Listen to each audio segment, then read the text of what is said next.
الجحيم والعاديات ضبحا فالموريات قدحا فالمغيرات صبحا فأثرن به نقعا فوسطن به جمعا إن الإنسان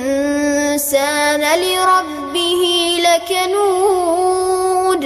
وإنه على ذلك لشهيد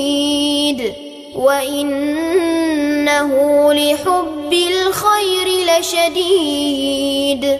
أفلا يعلم إذا بعثر ما في القبور وحصل ما في الصدور إن ربهم بهم يومئذ لخبير.